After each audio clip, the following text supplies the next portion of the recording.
ஒரு அமைதியான காட்டில் ஒரு எறும்பு கூட்டம் சாப்பிட இரை தேடி சென்று கொண்டிருந்தது. அப்போது திடீரென அவர்களுக்கு ஒரு பெரிய தர்பூசணி துண்டு கண்ணில் பட்டது. வாவ் என்று மகிழ்ந்த எறும்புகள் அனைவரும் சேர்ந்து தர்பூசணி மேலே ஏறி ருசியாக உண்டு சாப்பிட ஆரம்பித்தார்கள். சாப்பிட்டு முடித்ததும் மீதமிருந்த பழத்தை வீட்டிற்கு கொண்டு செல்லலாம் என்று முடிவு செய்தனர். அனைத்து எறும்புகளும் சேர்ந்து அந்த பெரிய தர்பூசணி துண்டை தூக்க முயன்றனர்.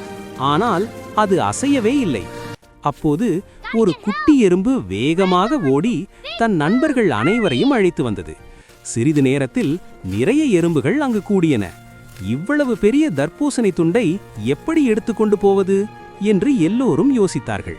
அப்போது ஒரு நல்ல யோசனை தோன்றியது. உடனே தர்பூசணியை சிறு சிறு துண்டுகளாக வெட்டினர்.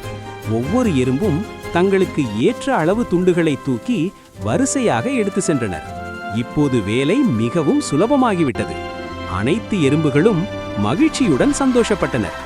உண்மையான பலம் ஒற்றுமையில்தான் உள்ளது.